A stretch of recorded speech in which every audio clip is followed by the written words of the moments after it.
scenarios, life examples of agents that have drafted these buyer representation agreements and agents that have not drafted these buyer representation agreements, and their clients end up going with another agent.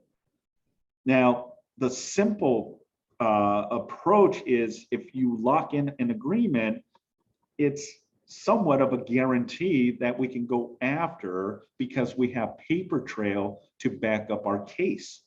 Remember, everything that we do in real estate, you have to have paper trail. That's simple. If you hear it from me, you hear it from your broker, you hear it from legal, wherever you hear this information, guys, at the end of the day, it is your responsibility to have the necessary documents to protect yourself. Because again, going back to the motions of the entire process, you out there showing properties, setting schedule appointments, inspections, submissions of offers, negotiations, the back and forth of counter offers, and the acceptance or no acceptance, but then they end up going in a different direction and they don't even let you know. And now they submitted an offer with another agent and they're in escrow, and that agent didn't do anything but show one property only, while you were showing properties left and right for months. Now, if you would have had the buyer representation agreement in place, guess what? Now we can go after the buyer for a commission. Now, I also want to put this disclaimer and want to make sure that you understand the approach of what the buyer representation agreement is. Doesn't mean that the agent is liable for a commission. Doesn't mean that the seller is responsible to pay you a commission. What it is that the buyer is fully responsible if they breach the contract, that the buyer is responsible to pay you a commission. Now, that's where I get a lot of people say, well, Simon, why would a buyer pay me a commission when technically speaking, the seller is the one that usually pays the commission? And that's 100% correct. But what you're doing is protecting yourself from a potential dishonest buyer. Their intent was in the beginning in the right place, but ultimately they go and make an offer with another agent. So it's the accountability of the contract, the integrity of the contract, and the responsibility that if the buyer breaches that, they should be entitled to help with some of your expenses, because at no fault to you, you should be getting some type of compensation from it. Now, we can go after the full amount, we can negotiate those terms, or we can clean our hand and says, look, it's not worth time, effort, and energy to work with this. I'd rather just sever the relationship, but at least you have some skin in the game on this, okay? So I know I rumble a lot and I talk, but I wanna make sure that this resonates in your head, because at the end, I wanna make sure that you are fully aware, have all the arsenal of tools to protect you in the claim of commission if you're entitled to it. It's not fair that you did all the legwork, all the showings, and they end up going in a different direction, and someone else reaps the benefits of a commission of all your hard work. Does that make sense? Okay, so let's dive in and look at the advantages of using a buyer representation agreement. Buyers make a commitment in writing to work with you. That's number one. Buyer gives you the right to check their credit to determine what they can afford. Now, again, a lot of this information is going to go directly to the lender, but also the language on the buyer representation agreement allows you to know if this buyer is able to qualify for a loan, or is it just a waste of time? Now, most people that you work with, right? And when I mean most buyers, you're going to either send them to your lender or a lender in general to get pre-qualified. I will never, and this is just me personally, will never show any property or make any showing appointments to anyone until I know they have the financial stability to purchase. Because you're going to get a lot of looky-loos thinking that they could and want to just waste your precious time showing them properties when in essence they don't even qualify. They haven't even started the initial process to see if they can obtain a home loan. So this is where the consulting position of your job, your responsibility comes into place. The minute you get a potential lead your way is, hello, Mr. and Mrs. Buyer. I would love the opportunity to sit with you and discuss some of the options and ultimately the process of home ownership. Can we meet up today or tomorrow works best for you? But at the same token, I'm going to be asking embedded questions to find out if it's a waste of time. Would I rather have someone in person than over the phone? The answer is yes. Why? Because I know they're committed. I know that they're serious. Someone that will show up to a consulting appointment with you is committed. And therefore, I will put some time into this because what if they do qualify? And what if they do qualify for a substantial amount? Well, that's an opportunity. That's a commission that you'll retain. So if someone is committed to come and meet with you, then by all means, you're going to have that consultation appointment with them. Also, it's in a procuring cost commission dispute, this is a one factor in your favor. So as this says, we get a lot of what's called procuring cost claims. Who was the particular agent or the procuring agent that caused the development of an open escrow? Was it you? Was it another agent? Now, in the scale of what we call the scale of weight of evidence, right? No difference than what we see in criminal justice systems, right? Or civil lawsuits, right? The one that has the most evidence will probably win in this case. Well, that goes also for real estate transactions, folks. And what I mean is the more evidence, the more documentation, the more likely that you're going to win and it's going to be in your favor. It's not rocket science, okay? It's good old paper trail. If you learn anything from me, learn this, that any avenue of any transactions that you do, you want to reinforce it with paper trail, documentation, because it's not what you say, it's what is in writing. Does that make sense? And I want to be very crystal clear with you on this call, and I see a lot of you on the call, that you keep very good paper trail, because when the hits the fan, you want to make sure that you can retrieve your file and look exactly the timelines of events that transpired where it altered and went sideways. Because I cannot remember what I said to someone yesterday, and therefore, how can you possibly remember something you had a discussion a month and a half ago? But when you go back to your file, logs in all texts, yes, I do remember having this conversation. At the end of the day, if you ever go into a mediation, an arbitration, or a potential lawsuit, I want to make sure that I have all my resources in line and in check, but more so that I have all the paper trail that ultimately started from the beginning to where we are right now. Because there is no hiccups. This happened. That happened. Boom. This is where it all started. And this is where it ultimately went sideways.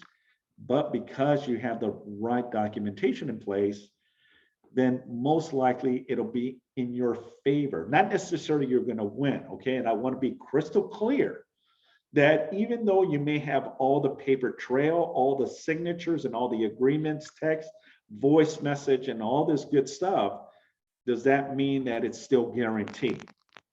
The answer is no. Nothing is guaranteed.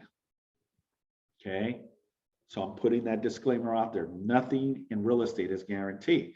So if someone says, oh, I guarantee it, stay away, go a different direction, okay? Because nothing in real estate is guaranteed.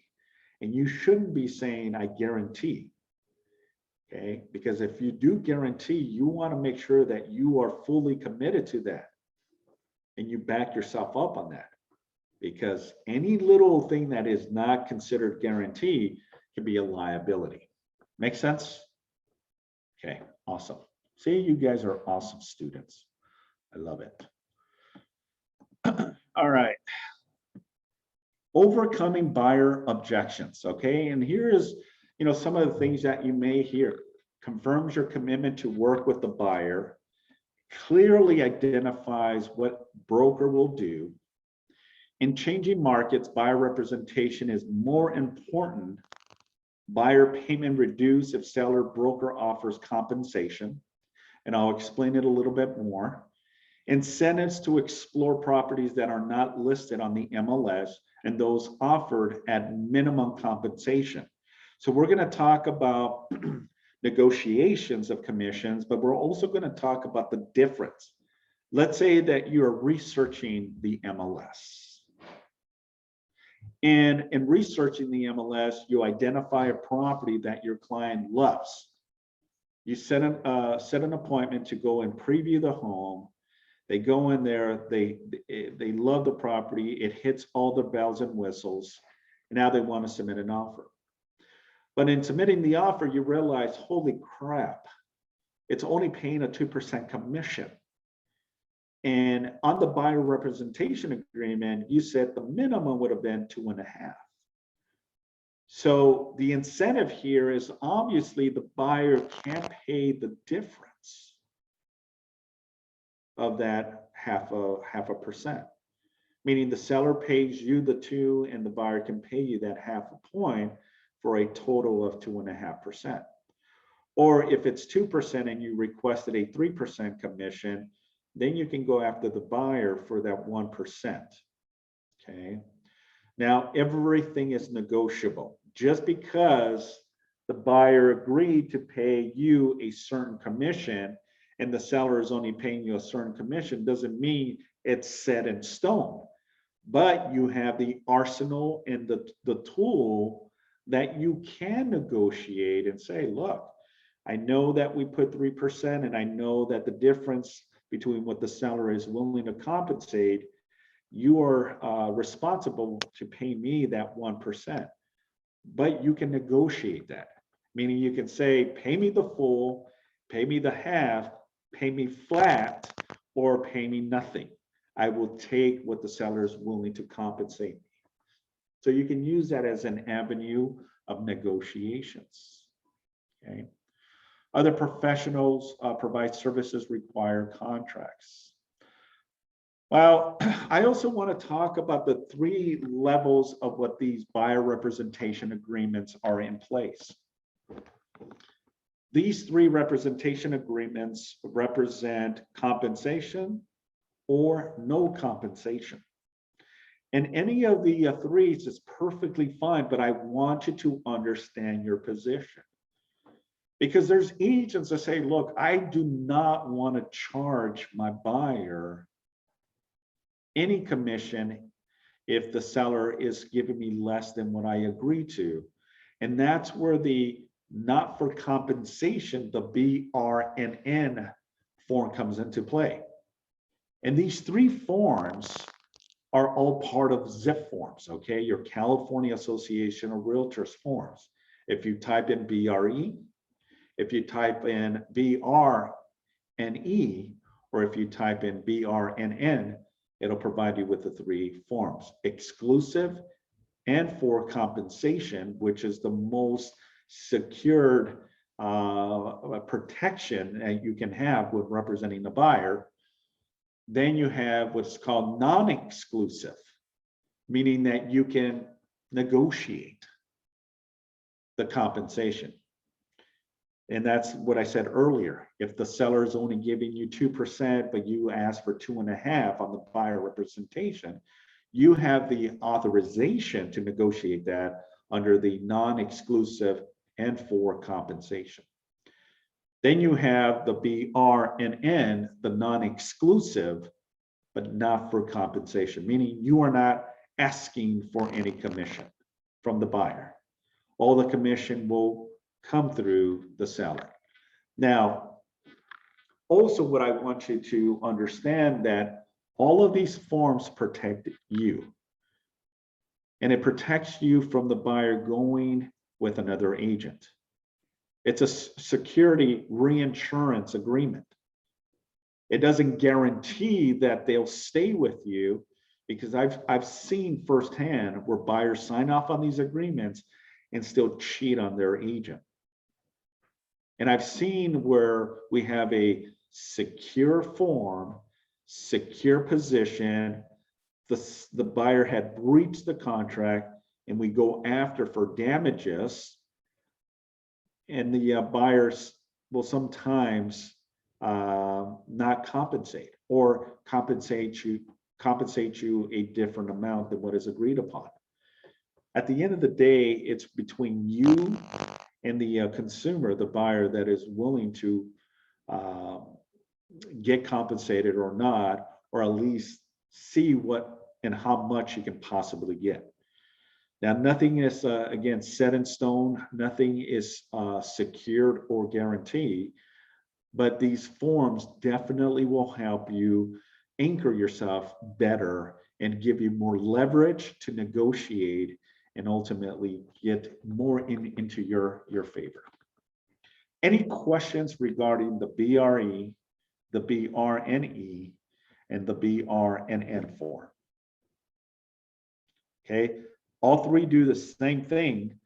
Only one is more of an exclusive one, where it's with compensation from the buyer if the seller does not pay you a commission.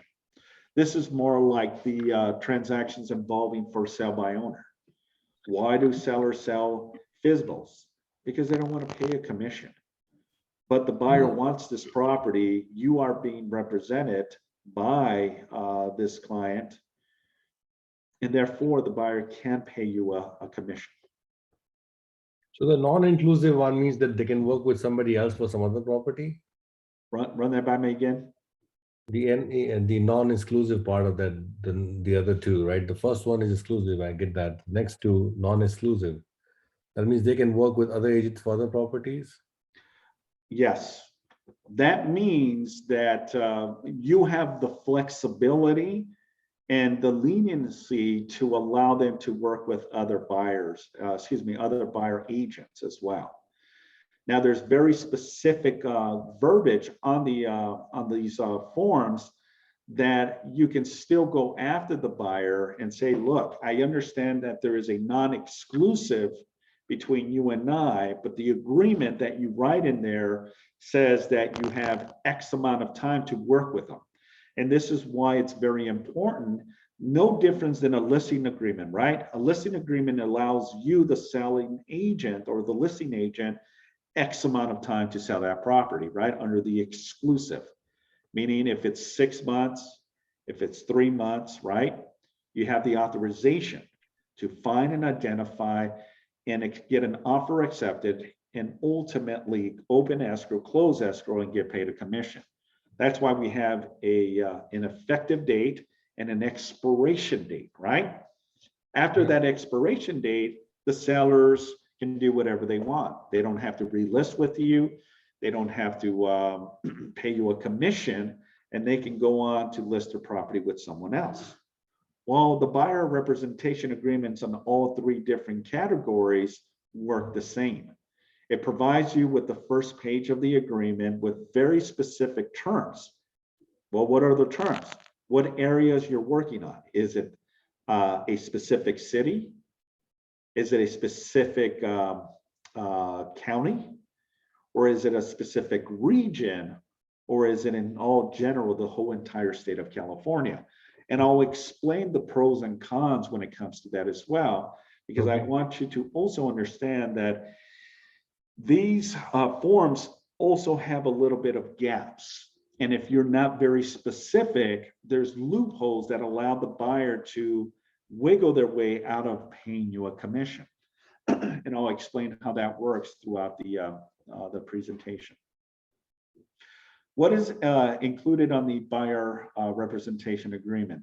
And here it is, guys, the beginning and end date, which is very important. Every judge or every attorney is going to look at these forms and determine, is there a beginning date?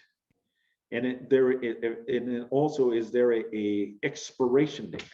If you don't have either or, then it's invalid, because you cannot hold a buyer hostage for any given time. There has to be a beginning date and an end date in order for this form to be valid. Does that make sense? Identifying the type of property buyer is interested in may be a broader but narrow defined. So this is where also this form comes into practice. You got to be very specific, meaning that if they are looking and buying a single family residence, but ultimately they decide to buy raw land and not a single family residence, and you're not specific, then you don't have recourse for compensation. Because the buyer can now argue their position and say, look, I only signed this buyer representation with Simon for single family residence.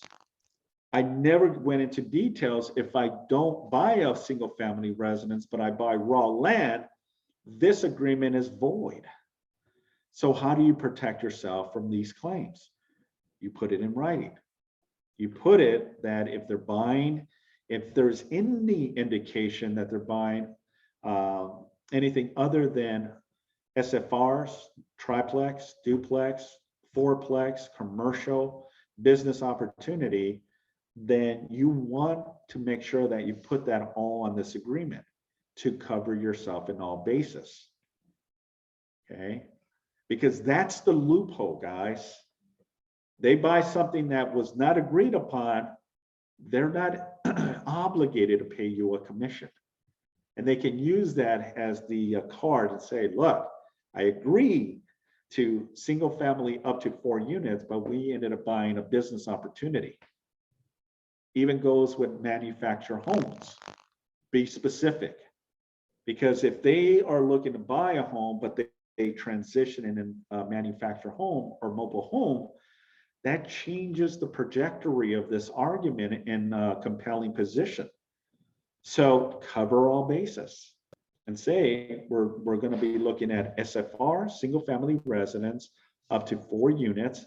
That includes manufactured and mobile homes. Because if they go and buy something, now they cannot say, well, that was not part of the agreement. Well, yes, it was. I have it in writing.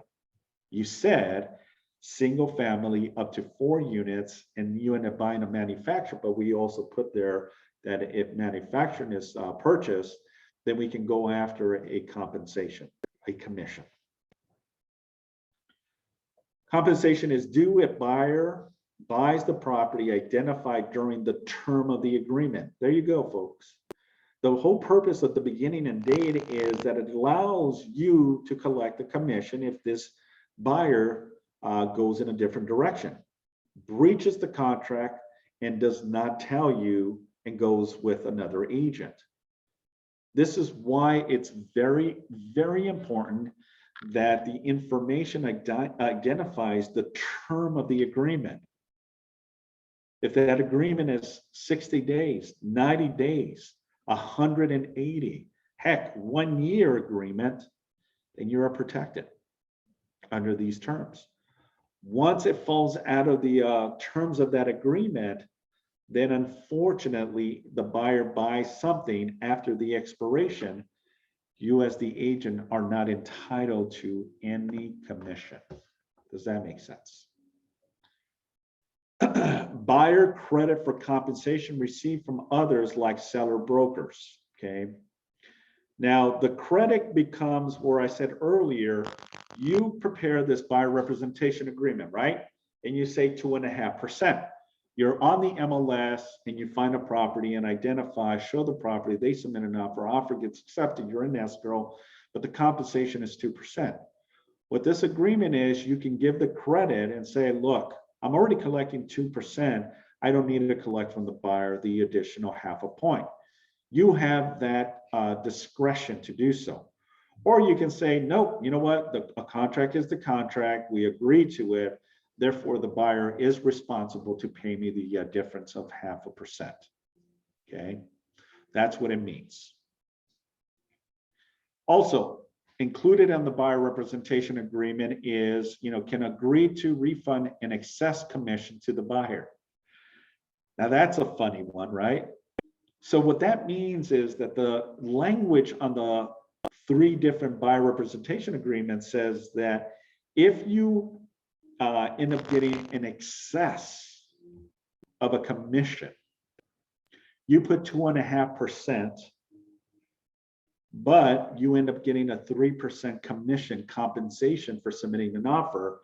What the contract says that the overflow excess amount can be given to the buyer as credit.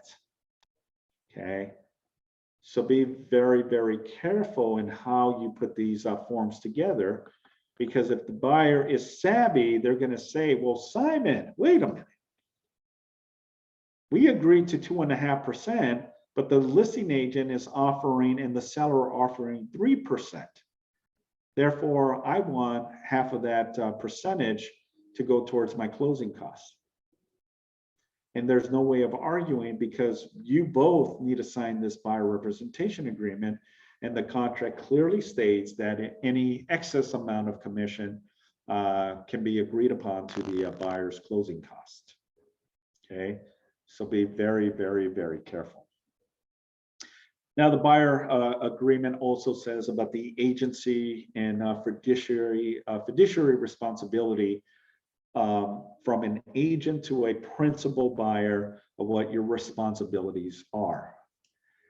And then buyer agrees to allow a credit check as well. Again, typically that is not what we do. That's not customary in our neck of the woods, but in certain parts of Central and Northern California do allow the buyers to do credit checks to make sure that they do qualify. But it's not a common practice here in the Southern California region. What is included in the BRNE form? Same as form BRE, except compensation only due if broker introduces the buyer to the property or otherwise acts on the buyer's behalf for the property. More limited rights to compensation, which is the non-exclusive, okay? So if you are going to use the BRNE, keep this in mind, that there's limitations when it comes to compensation. And you may not have a very good, strong case. You may have the argument that you are responsible working with this buyer, but because you use a non-exclusive, they also have loopholes that allow them to go in a different direction, and there's nothing you can do about it. Now, this has to be agreed upon between the buyer and the seller, or excuse me, the buyer and the agent. What I mean by that is the buyer has their discretion too. They do not have to sign the buyer representation. We encourage the buyer to do so, but if the buyer is savvy, if the buyer has done multiple transactions, they may know the distinguishes between one and the other. And they may say, well, Simon, look, I'll sign a BRE, but I'm not signing that buyer exclusive one, but we'll sign a buyer representation agreement that is non-exclusive. And that allows me to, if I walk into an open house and the listing agent happens to be there and I fall in love with that property and I end up going with the listing agent because I can get a great deal, they have control, we get the property we want, we are not entitled to provide you with any compensation. Okay, that's what it means. Buyer may feel more comfortable signing a payment only if agent finds the property. Okay, because the non-exclusive can be anyone. What if the buyer finds the property, right? I didn't find it, but the buyer finds it and identifies it. Now, you could have done all the work, right? All the work on this and submitted all these listings to your client.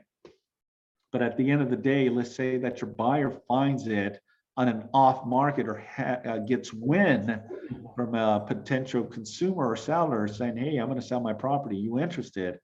It was not something that you incurred or found. Then the non-exclusive agreement allows the buyer not to pay you a commission. And also the seller may not, because the seller might be in the off market where it's not listed. Then the seller may say, I am not going to pay you a commission. This is going to be a buyer-seller transaction with no real estate agents involved. Now, that's where you got to sell yourself, right? That's where you got to show your expertise and your knowledge and the importance of why you're using a real estate professional with the overall process and transaction. So again, just kind of keeping it open and giving you the distinguishes between one and the other form. Now, what is the difference about the BRNN? We talked about the BRE. We talked about the BRNE. Now let's talk about the differences between all three, which is the agency included, no specific end date, and can be terminated by each party at any time, and there's no right to compensation. That's the difference between all the difference of the three forms. If you use this BRNN form, it's telling you that there is an agency included, I represent you, but there is no close date, expiration date. So at any given time, if I'm not completely satisfied with the results working with this buyer, I can terminate this agreement because it's an open-ended agreement. But also keep in mind, folks, that the buyer also has those rights as well. And those rights allow the buyer to say, look, this is a non-inclusive or exclusive, I should say, form. I'm just not happy with the direction that we're going. The listings that you're providing me are not what I am interested. Therefore, I'd rather terminate this agency with you in this agreement, and I want to go in a different direction. And there's nothing you can do about that. Also, this form allows you and the buyer a understanding that this is not for compensation. So your goal and your point of view is that the seller and the listing agent are the ones paying you a commission, not the buyer. So I want to make sure that you understand that this form is who is responsible for paying a commission. And in these three different elements is yes to two and no to one, where the responsibility does fall on the buyer to pay you a commission. Now, it doesn't matter what three forms you use, you're still in hopes that the seller will pay you a commission and not the buyer. Any questions regarding any of the three forms? Okay. Other important considerations regarding the forms can be long-term, like a listing, or a short-term. Absolutely. Any of the forms can give you a perspective of time and dates. Even though the last one allows you to have an open agreement, you can still put specific language in there of a beginning date and an expiration date. And after that expiration, both can basically clean your hands and say, thank you very much. You were a great resource and a great help, but unfortunately we could not find anything. And therefore we're going to sever and terminate the agency. Okay. Here's an example of the presentation. Tell client, let's try it out for a week or a month and see if we are able to be compatible. Okay. Can be amended by using a modification of terms, better known as the MT. This form is not utilized as much, but the MT form is modifications of different instructions.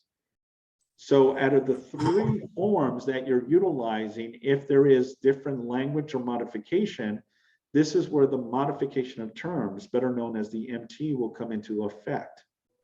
We're going to modify, instead of doing 6 months, we're only going to do 90 days. And that's where this form comes into place. It's not an addendum, it's modification of terms. Or let's say, you know what, we're very happy with the services. You provided us with a lot of resource. We want to extend the relationship with future business, and you can be our agent, you know, for other opportunities. So the modification of terms is to extend that relationship from a 30-day, 60-day, 90 days to a 6 months or even a year agreement. And that's where the MT form comes into play. Can also focus on specific property type, as I mentioned earlier. SFR, duplex, triplex, fourplex, commercial, raw land, manufacturer, business opportunity. Okay, any of those you want to be very specific, because if not, there is loopholes that allow the buyer to exit without paying you a commission. Case laws uphold such agreements as legally enforceable 100%. All of the contracts that we have here are all strong position forms, meaning that in case you have to go into litigation, in case you have to go into arbitration, in case you have to go in front of a judge in a courtroom, these forms, if done correctly, will hold water as testimonial and agreements between all parties, buyer, agent, seller, agent, or both, if representing both buyer and seller. Couple quick tips. Do not assume your buyer clients will refuse to sign. We get this all the time. Now, if you know how to explain the form, then it's slam dunk. You're not going to have any resistance from your buyers. They'll be more than happy to sign off on these forms and allow you to represent. I just want peace of mind. Now, for me, and this is strictly me, it's a hit and miss. I'll determine if I need to include this as part of my presentation or not. And here's one thing that I definitely would recommend you use this form. Let's say that you represent the seller. You're listing their property, but you're also going to help them in the purchase as well. So you transition from selling their home in escrow, right? And now you're transitioning from seller to buyer, because the seller is now buying their second home, upgrading, downgrading, okay? And you're representing them now on the purchase. I would always, always recommend and encourage you to send these buyer representation agreements. Well, they're my clients already. I've already helped them with the sale of their home. Most likely they're going to be with me through the purchase of their homes. Guess what? I've had an incident in my office with one of my agents that did this. This situation occurred and happened. And what ended up happening is the listing agent reduced her listing compensation because she knew she was going to get the uplay, the purchase. And what does she do? She agrees to sign a listing agreement, reducing her commission from 2.5% to 1%. Now, she was still paying a cooperating brokerage 2.5% on the MLS. That was already given, the 2.5% to the cooperating brokerage. But the listing agent said, hey, you know what? In order for me to get the listing, but also to get the purchase, which the purchase was going to be a $3.5 million purchase. It's good commission. I will make it from the purchase. I'll reduce it from the listing, but I'll make it up on the purchase because you're technically making 2 transactions. So she ended up, sending me an email authorizing, because as a real estate company, a Keller Williams agent does not reduce their commission. You have to get team leader approval. And because of the totality and the scenario, I approved that request because we knew we were going to get market income or market share on the seller selling their property, but also on the buyer, the seller buying the property. So I approved it. The good thing is that she did have the seller sign off on the buyer representation agreement, because she knew that this seller was not going to be someone that's going to buy immediately. So she put a buyer representation agreement for 365 days, a whole year. And thank goodness we did. Thank goodness we did.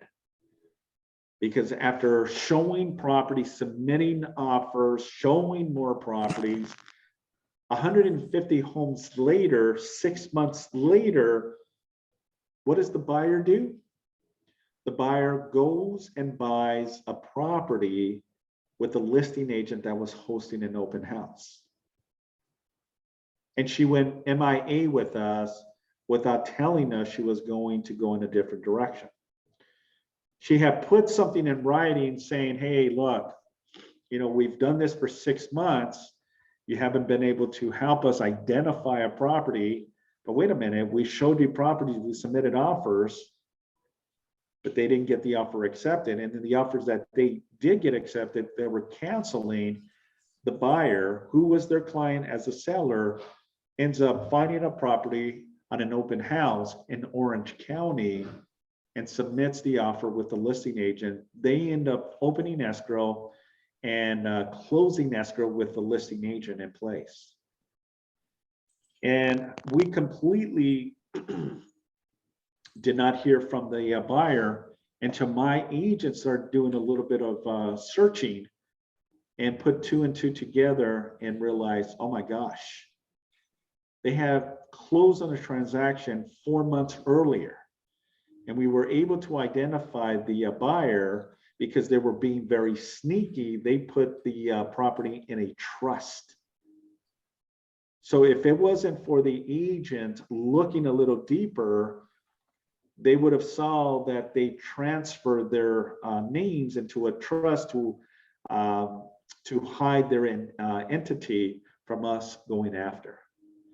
And immediately we saw what the buyer was doing. We got our legal department in place, and we ended up sending a demand for commission. And we asked that they respond within 10 days of receipt of this letter that the attorney drafted for us. And then on the 9th day, we get a call. Well, we don't get a call, but the attorney gets a call from an attorney who's representing the buyer. And now the buyer is claiming that we did not do our job, and therefore that's the reason we ended up going with another agent. Which, going back to paper trail, folks, we were able to have our case study present to the attorney, and these are the elements and time of events that occurred, and we were locked in and solid. We had them sign a buyer representation agreement. We clearly explained that we reduced our commission in order for us to get the buyer on the purchase. And we had them sign and execute it. And we provided with all the homes that we shown, all the homes that were submitted, and all the cancellation, because there was 2 to 3 properties that they submitted an offer, and ultimately the buyer decided to cancel because of condition of the home. But we had all this documented. So now they came back and says, look, we are asking for $40-something thousand of commission because we were retained for 2.5%. And all we're doing is just a avenue of negotiations. That would be great if we can get the $45,000, but if they're willing to at least give us something, the buyer agent, our agent, would have been happy with it. So it's still a pending litigation. We're going back and forth with this in hopes that we can come to end resolution and see if we can get some type of compensation. So that's exactly why these forms are very, very important. Without the buyer representation agreement, we would not have any recourse or any leg to stand. And I would have said, look, there's no way we can go after. We don't have anything to protect you, and ultimately argue the fact of why we're entitled to a commission. But the good thing is that we did. All right, so do not assume your buyer's clients will refuse to sign. You never know if you do not ask, and address clients' objections by modifying length of terms using the BRNE and selling your value proposition. Now, most of the stuff, again, is through the California Association of Realtors. Additional resource, quick guide, buyer representation agreements are in place. Now, I'm going to stop sharing my computer for a minute. I want to share something else. Let me see if I can pull it up. I'm not sure, but let me see. Any questions?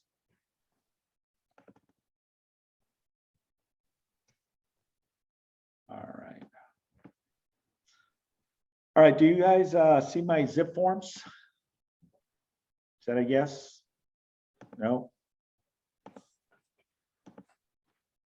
Can you hear Yes, me? we can see it. Okay, great. Yeah, we can see it. Yeah. Okay, thanks. All right, so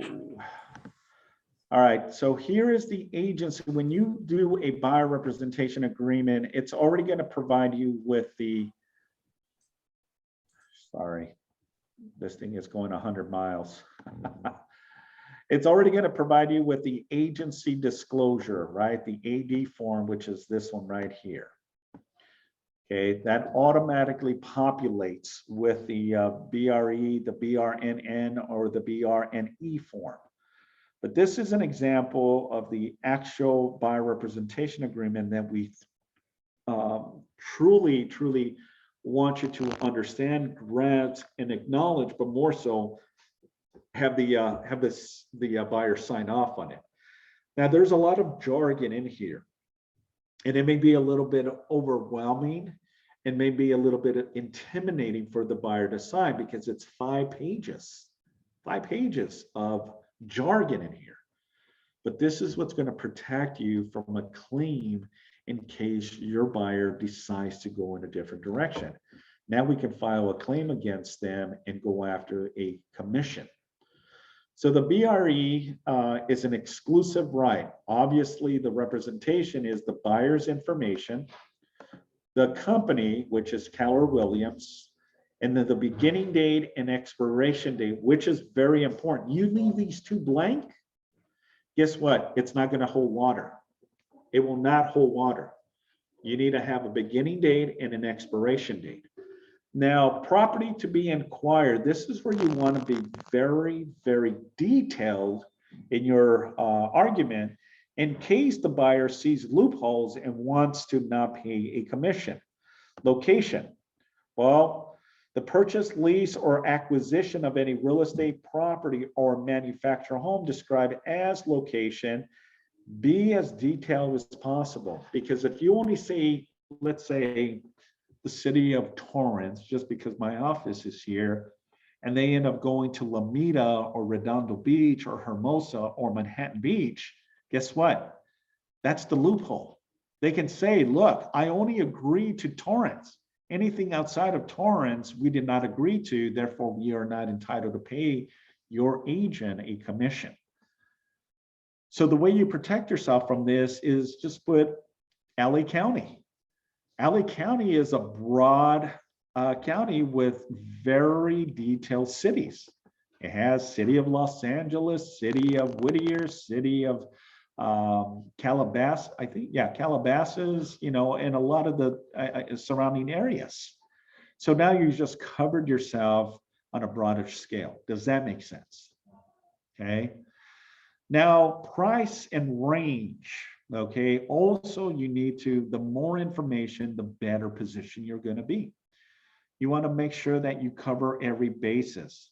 I would say, even if they don't qualify for $1 million or $2 million, protect yourself. What if, what if they win the lotto while you're showing homes and now they scale their price point? And now their purchase power from what was 500,000 is now 3 million, 5 million. You see where I'm going with this? Have a sense of humor. The buyers will probably be a little bit flattered that you are putting a 5 million, but what I'm doing is I am being very, what's the word? Strategic about it, because I want to make sure that if the buyer does end up winning the lottery, let's say, that I at least cover all bases, because I would hate to be in a predicament that they do end up receiving some type of compensation or a big reward or settlement or lawsuit, and because we did not specify, they use that as an exit and say, look, we only agreed to 700,000. Anything above 700,000, we are not going to pay you a commission or go work with you. These are little tidbits that I'm trying to explain. Okay, you're all with me on this. Now, the other stuff goes into agency relationships, you know, the other section, single agents only, broker firm listings. You know, you want to leave these all blanks, but this is the area that I want you to focus on, which is paragraph number 3, compensation to broker. Notice that the amount of rate of real estate commission is not fixed by law, that they are set by each broker individually, may be negotiable between buyer and broker. Real estate commission, including all compensations and fees to the broker. Now, here's where you can put a specific percentage, okay, 2.5% as an example, right? Or you can say, I'm going to do a flat fee. Okay, maybe the flat fee is $30,000. I don't know. Okay, not 300. You know where I'm going with this, right? Okay. That would be great if you're getting a commission of 300,000, right? But you see where I'm going. It could be a percentage or a flat fee. Okay, pursuant to the compensation schedule, attach an addendum. This is more like if you're working with commercial commercial buyers, and now there's set schedule of commission.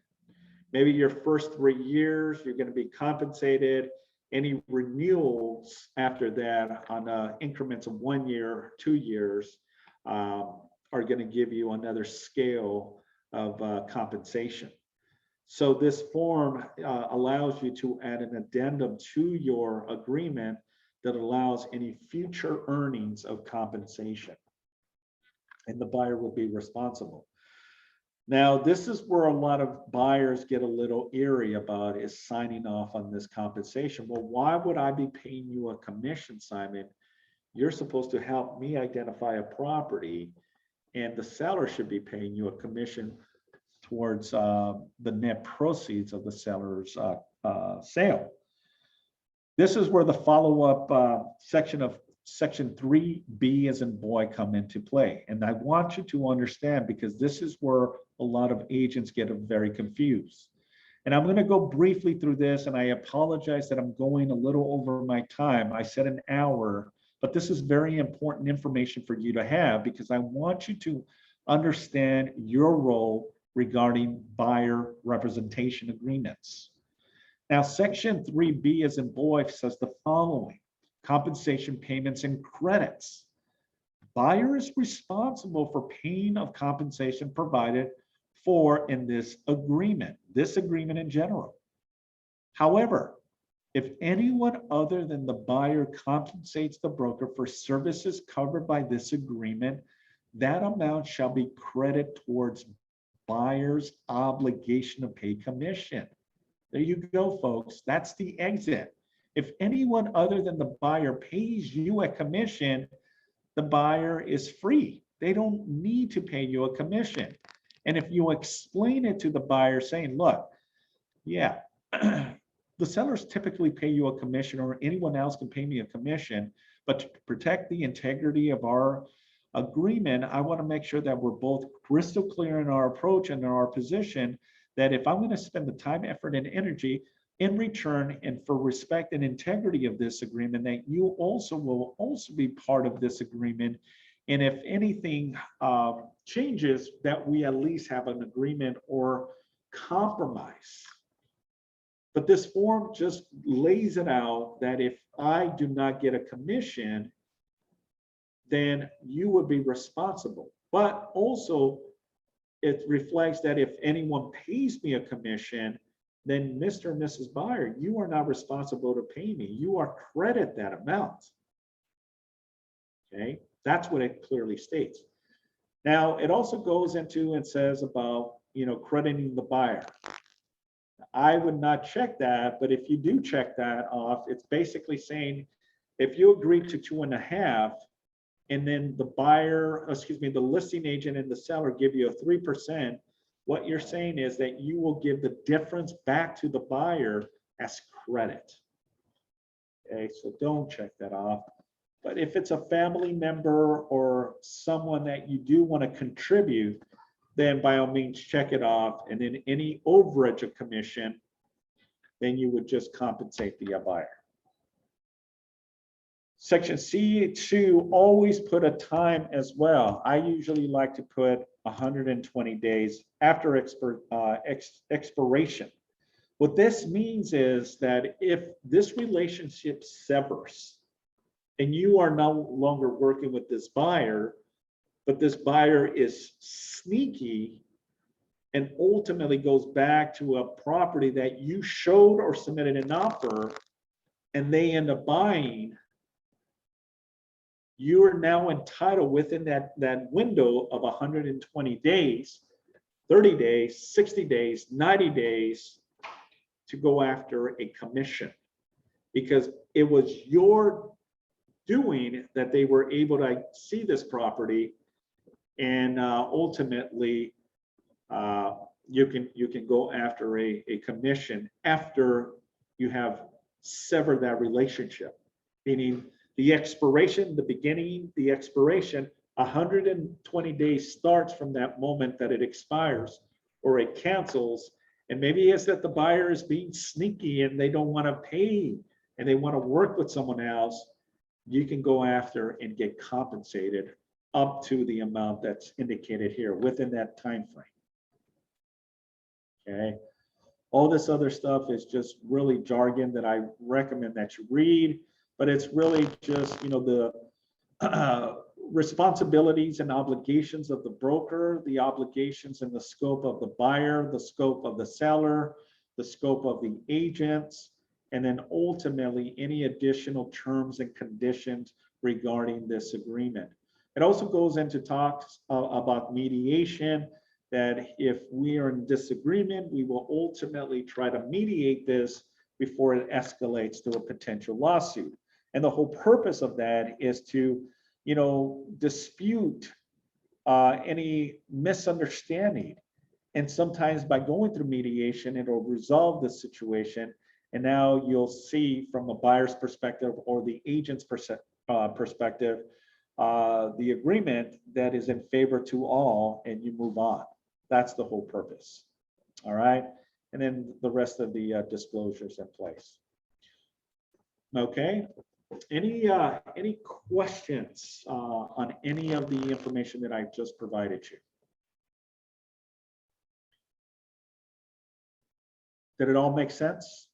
Hey, Simon, do you have an example that you can share, like a document that from the past that was with everything filled up properly that you really liked, and we can use that as a template? Or as If I have a sample of what, I'm sorry, Monty? From the past, like a good buyer agreement that you signed with all the terms and all that, like with all these examples, like a filled up example from the past. I might have something. Do me a favor, Monty. Shoot me an email saying, "Hey, do you have a sample of a buyer representation agreement that was signed in the past?" Okay. Send me an email. Let me put it on the chat real quick, and then I'll check to see if I have any samples. I think I do. So send it to Simon Cazares at kw.com.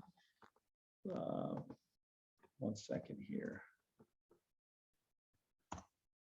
send it to Simon Cazares at kw.com. Just say, Simon, hey, on the buyer representation, do you have a sample that we can you can share with me?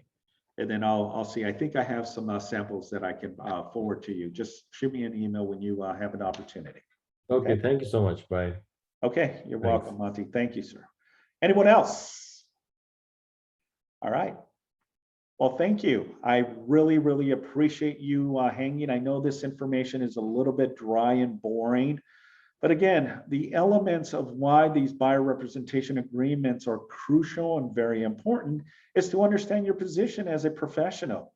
All I want is to make sure that I protect you and the integrity of your role as a professional realtor.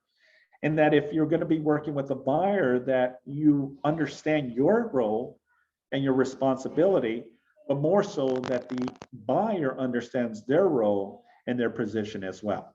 Okay? So if there's no additional questions, that concludes our class today. Thank you, thank you, thank you very much. And I look forward to seeing you on my next call. Thanks again, guys. Thank you, Simon. All Thank right, you. thank you. Thank you, thank you. Thank you, Simon. Thanks, Patricia. Thanks, Hope. Thank you. I see Leslie as well here. Thanks, Leslie, for being on the call. Thank you, Simon. Have a good day. Thanks, you as well.